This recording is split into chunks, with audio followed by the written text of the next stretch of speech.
Good day, and thank you for standing by.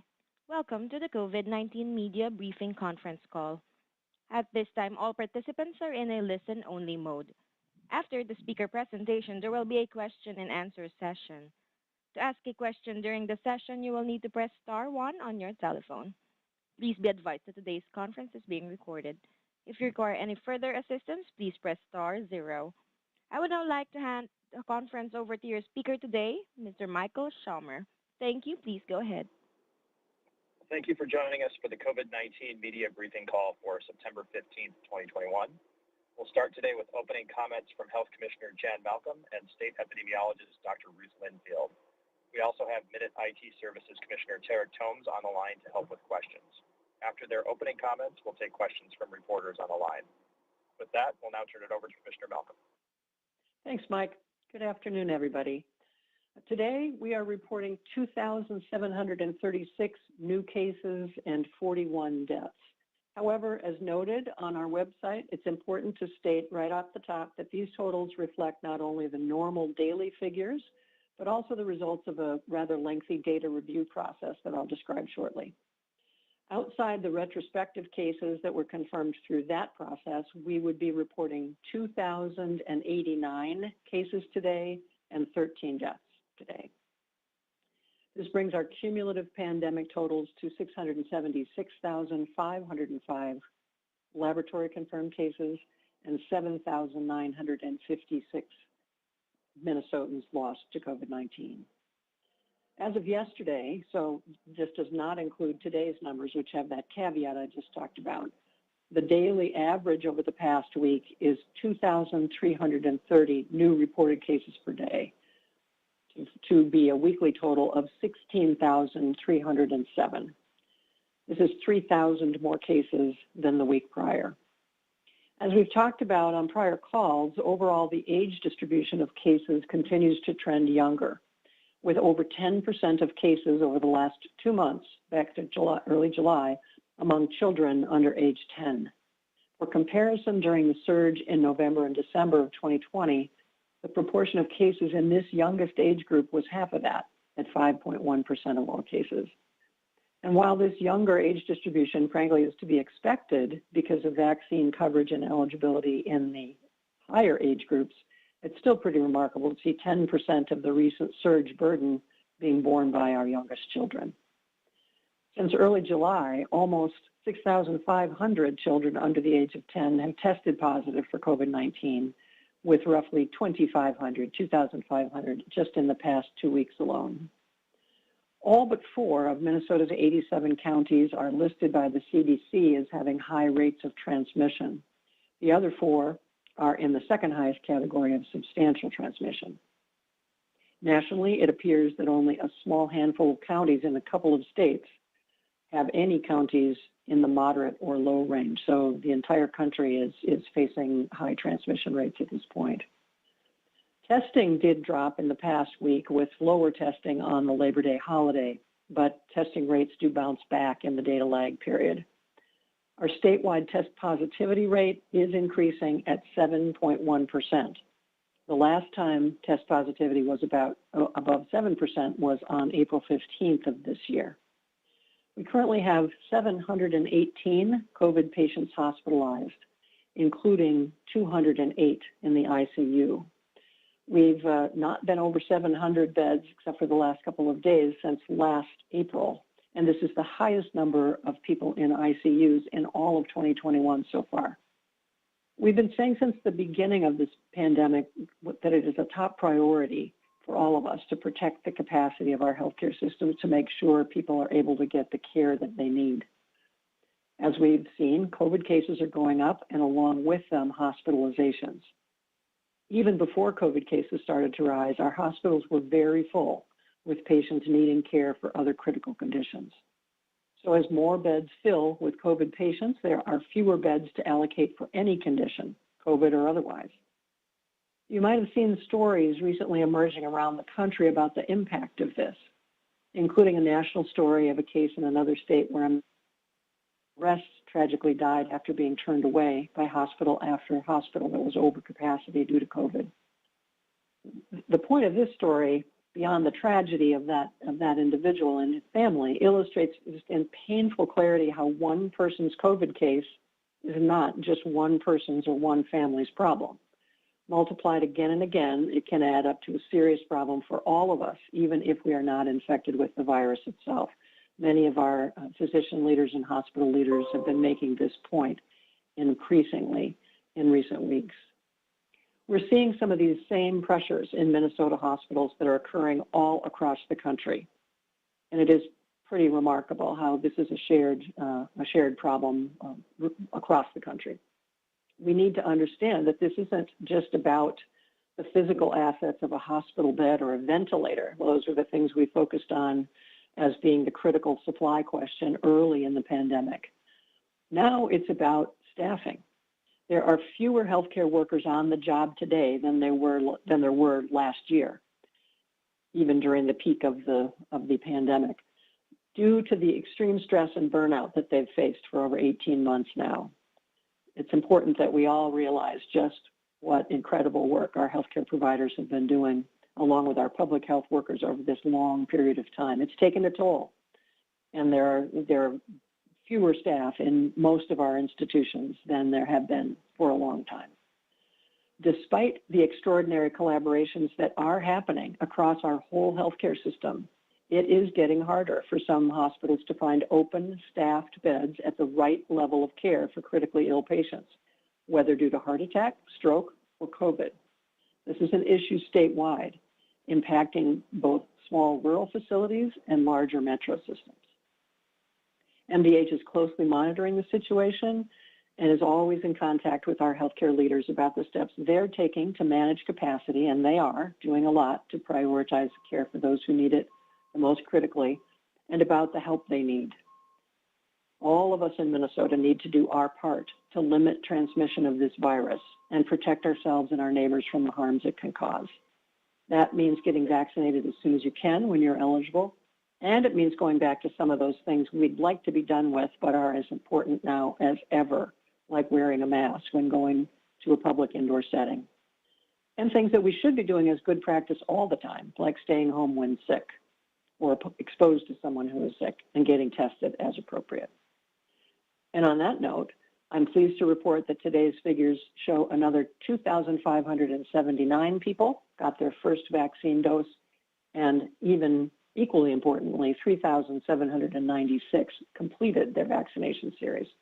Every vaccination makes us more resilient individually and as a community, and we want to thank Minnesotans for their close attention to these messages and to the increasing importance of these measures given the Delta variant.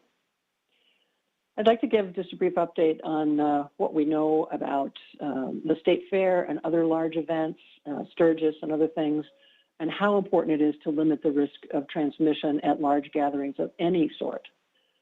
And as we talked about many a time, after large public events, we usually expect to see COVID cases associated with those events, and that's certainly been the case with the 2021 State Fair. The fair ended a little over a week ago, and it will be a few weeks before we have a more comprehensive assessment of transmission associated with the fair. But as of the latest report, we now have 153 cases, including 4 hospitalizations that are directly tied to the fair. We're also tracking cases from other events such as the Sturgis Rally that was held in August. And as I think we've updated before, we have 33 Minnesota cases associated with the rally, and are also seeing cases from concerts, county fairs, and other large gatherings. We've talked about this a lot, but it's important to note that the cases that we can report are far from the complete total number of cases, because we know that not everyone who actually has a case gets tested. Sometimes people forget or omit things in the interviews with our epidemiologists who talk to confirmed positives. And at this point in the pandemic, just given the sheer volume of cases, we're just not able to reach everyone to conduct interviews for many cases. So all those things together mean that if you look at the number of cases we can report specifically for any given event, the reality is there are most likely several times as many cases actually associated with these events. And of course, each primary case that we can actually link to an event goes on to infect several other people typically, who may not be able to be linked to that event, but who got sick in part due to the exposure that happened to the primary case at the event. With the earlier strains of the virus, it was estimated that one person would infect 3 others in the next round of transmission, and so on after that. With Delta, that estimate is that one person in the next round of transmission infects 7 others, and on it goes. So you can see how that math works. That's why we continue to remind people that when people gather, transmission happens, and that a layered approach to prevention is just highly, highly recommended for any time that we're in large gatherings. Vaccination is the first and most important layer of defense against COVID. And the greater risk of exposure that you face, or ones that are close to you or that you care for face, the more prevention layers you will want to use. If you or your loved ones are unvaccinated, it's particularly important to be consistent about using multiple layers of protection when we're seeing the kind of high transmission levels that we're seeing all across our state. I'd like to share some positive news for today, and that is many of you have probably seen already the press release we put out earlier in the day announcing a new phone-based application called Docket. This is a tool to help Minnesotans more easily access their immunization record through their smartphones or other mobile devices. Docket enables residents who have a record, an immunization record in our Minnesota Immunization Information Connection, or MIC. So residents who have a record in MIC will now be able to securely view and share their immunization records through this app. So Minnesota's Immunization Information System, again called MIC, combines all the immunizations a person has received into a single record, even if those vaccinations were given by different healthcare providers in Minnesota for different types of vaccinations. But starting today, anyone who has a record in MIC can use the Docket app to access their record, which would include their COVID-19 vaccination. The app provides a PDF document of the person's immunization record that can be saved to the mobile device, printed, emailed, or texted as needed. Docket helps meet the rising public demand we've been seeing for more accessible immunization records. Until now, Minnesotans wanting their MIC record needed to go to the MDH website and fill out a request form. That process worked fine when we had a small number of requests at any one time, but in recent months, the requests have definitely swamped that system. So far this year, MDH has received more than 33,000 requests for immunization records through the online form, more than 19,000 of those just since July 1st. For comparison, we received about 12,000 requests in all of 2020 and 13,000 requests in 2019. This means that the volume of recent requests means it has been taking weeks, not days, for people to get their vaccination record back. The Docket app gives Minnesotans a faster digital option to access their immunization history in MIC. In fact, I've just been told that over 1,600 records have already been downloaded since the app went live this morning. So that's 1,600 folks able to get their records right away rather than waiting for a long period of time. While many people we think will prefer the app and be well served by the convenience it provides, it is absolutely not required to use the app to be able to access your MIC records. Anyone who wants or needs access to their immunization record and does not want to use this app or does not have a smartphone can still request their MIC immunization record from MDH, as has been the case for many, many years, or reach out to their healthcare provider who can also provide them with the records of any immunizations that particular provider has given. For more information, please visit our website at health.state.mn.us and look for Find My Immunization Record. Before turning it over to Dr. Linfield, I just want to go back to give you a brief update on our ongoing data review work. As I mentioned at the top of the call, there are a number of cases in today's report that reflect the results of long-term quality assurance process that we do as a routine part of all of our infectious disease work to make sure that we're reviewing the data for accuracy and completeness. And that has been occurring throughout the COVID-19 pandemic. And we've seen several instances of kind of routine data reviews and updates based on those reviews.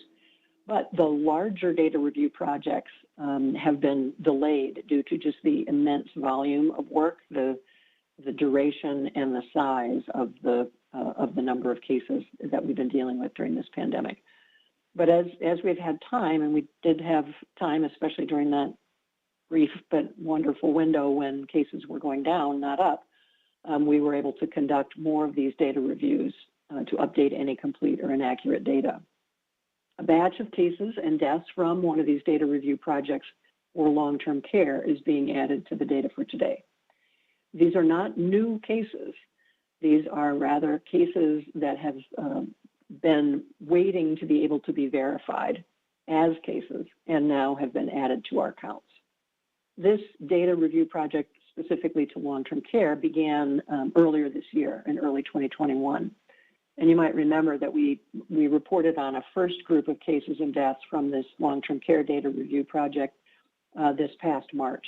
And we communicated at that time that there were additional reports that required review. So these cases and deaths that are reported out today are the second and last batch of cases and deaths identified during this project. These reports were submitted by long-term care facilities to MDH through an electronic reporting system. So they were already known to us and treated as confirmed cases and acted upon by facilities and by our staff. The incomplete cases occurred when a facility reported a resident or a staff member as a case, but MDH did not receive a corresponding lab report. So MDH was not able at the time we received the report to verify the case or the death, but those were put into a pending review status.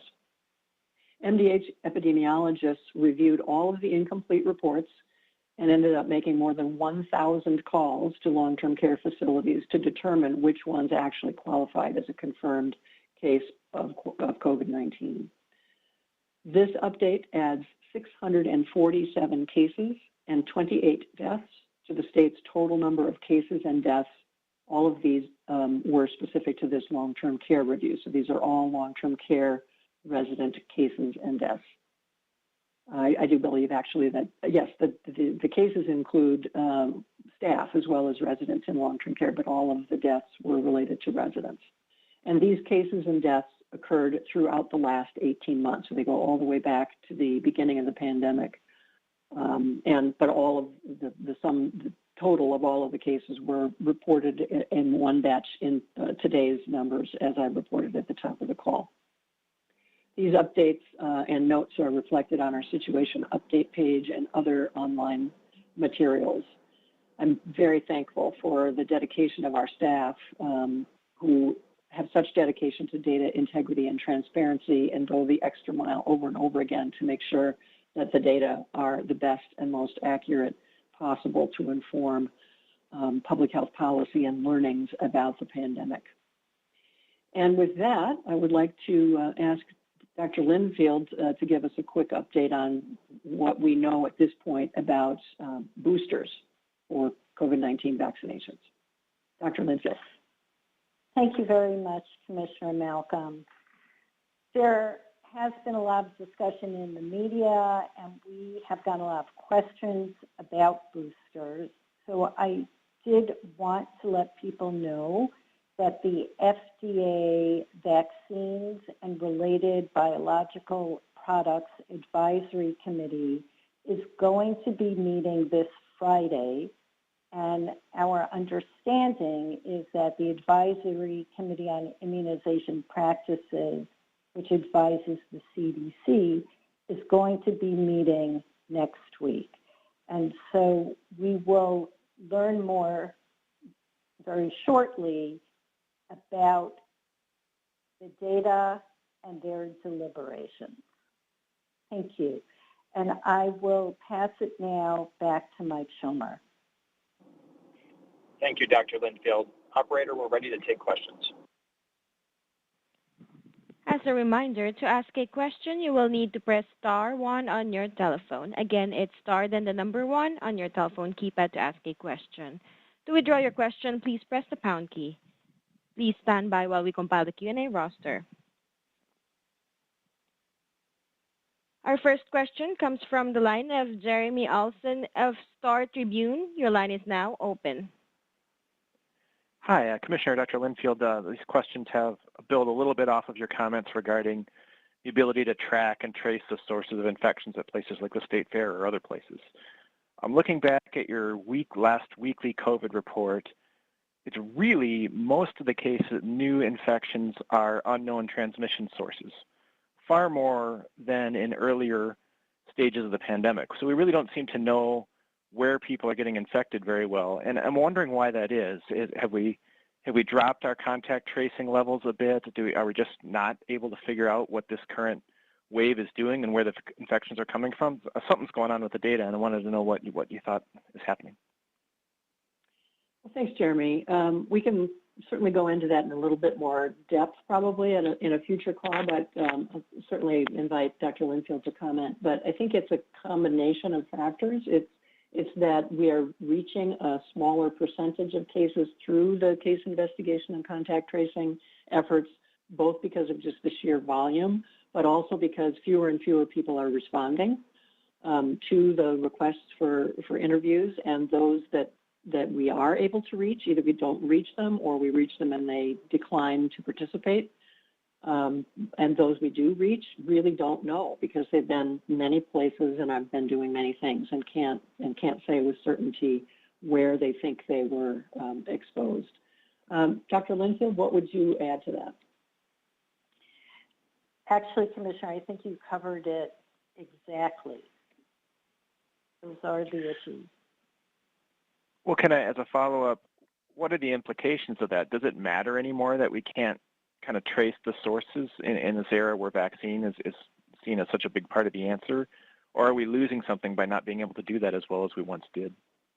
It's a great question, and we would like to spend more time on that in a future call. I think there's still, where we really want to focus our efforts is on making sure that we're getting all the data from, cases where there are outbreaks and where there are variants and in, populations of special concern, like long-term care and schools and child care and so forth. For sort of general exposures, at this point in time, we're not getting a lot of new data through that, but we do continue to get information out and need to get information out to people who may have been exposed, that they may have been exposed. Just another good reminder that COVID Aware app is still a useful tool. And information is sent to primary cases for their use as well. So I think it's a really interesting question. There's probably more to talk about in terms of how the approach to kind of tracking what's happening on is kind of evolving as we're this deep into the pandemic. And I'm sorry, quick question. Maybe I took a mental break. Did you mention the number of cases related to the State Fair and Sturgis, as those have been particularly closely watched? Yes, the current, and we talked about the fact that these are just the primary cases, and we know not all of them by far.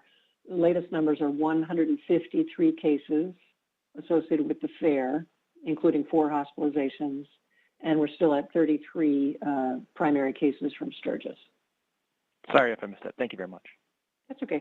And Jeremy, I would just add that we think that those numbers are a significant underestimate for the reason that you brought up, which is that, and that was just discussed, which is that we are not reaching most people, and many people are not disclosing everywhere they've been.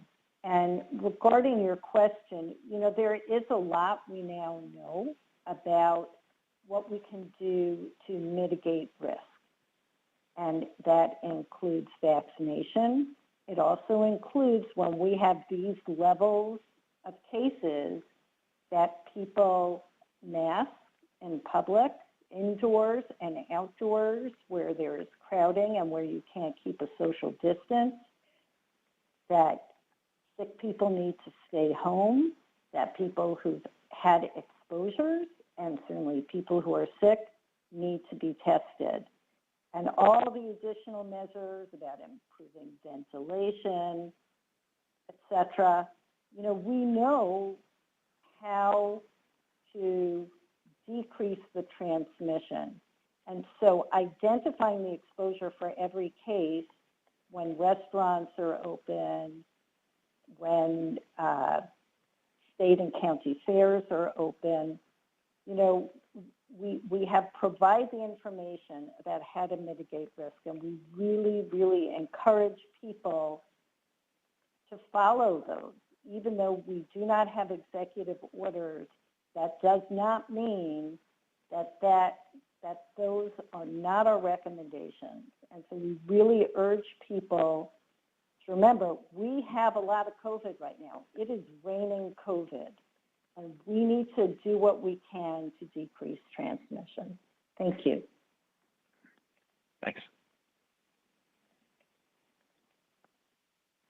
Our next question comes from the line of Bill Werner of Minnesota News Network. Your line is now open. Hi, thank you. Commissioner, one of my colleagues reported, I think a day or so ago, that the number of COVID cases over the last week, new COVID cases, 25% of them were breakthrough. And I guess this is a stupid question, but can you give us some sort of an idea of that percentage of breakthrough cases? Are those folks that are with compromised immune systems? Are they regular, I shouldn't say regular folks, but folks without underlying health conditions? And give us an idea of the risk factor and your level of concern about breakthrough and the efficacy of the vaccines, if you would, please. Well, thanks, Bill. And I'll certainly ask Dr. Linfield if she wants to comment on that, too. It is correct that we are seeing larger percentages of new cases being breakthroughs. Cumulatively, breakthrough cases represent a very small percentage of all the people who've been vaccinated, and an even smaller percentage of people hospitalized, and thankfully a very small percentage of people who've been vaccinated have had a breakthrough and died from the infection. That said, the breakthroughs are increasing. As you point out, 25% of the new cases have been breakthroughs. There's a larger percentage of breakthrough cases in people over the age of 65, which probably reflects, a couple of things, both the Delta variant itself and its different properties, and the fact that folks over 65 were among the first vaccinated and the longest out from that initial series of vaccination. So that's part of why we're eagerly awaiting these data from the FDA and CDC on at what intervals boosters will be recommended for different populations, perhaps. So I think in the case of the breakthrough cases, it is because there's so much transmission happening. As Ruth said, there's so much Delta variant around us. It is more transmissible. We don't know everything about Delta yet, but in terms of its impact on breakthroughs, but it's kind of a combination of how much there is Delta exposure, increasing exposures, much higher than what we've seen in the recent past, and potentially waning immunity due to time. So I think that's just, again, why the data that are being reviewed right now will be important to understand what that might lend to the insights and the response to the breakthroughs. Dr. Linfield, anything else? Thank you, Commissioner. I just wanted to add a couple of thoughts. One is when we look at the number of people who have been fully vaccinated, it's nearly 3.1 million. And we've had over 18,000 vaccine breakthroughs, but that's 0.61% of people who have been vaccinated, been fully vaccinated. So it's really important to keep that in mind. And then if you look at those who've been hospitalized, who've been fully vaccinated, that's 0.036%. And of those who've been fully vaccinated who have died, that's 0.004%. So the numbers are quite small. We participated along with 12 other jurisdictions in a CDC report that came out last Friday that looked at the rate of infections, hospitalizations, and deaths amongst fully vaccinated people and unvaccinated people. And it was fully vaccinated people were approximately 4.5 times less likely to be infected, approximately 10 times less likely to be hospitalized, and approximately 11 times less likely to die than unvaccinated people. So it's really important to be able to look at the whole picture. And I hope that that helps demonstrate the effectiveness of vaccines, particularly against severe disease. May I just do a quick follow? Thank you, Doctor. May I do a quick follow-up? When you presumably get, either for you or for the Commissioner, when you presumably get some indication from the CDC about booster vaccines, is the State Health Department in a position with the data that you have to then be able to establish guidance, or I don't know, priorities are necessary for those to minimize this amount of breakthrough? Are you in a position, do you have data to do that, or is it too early? I think, Bill, if we'll be looking to the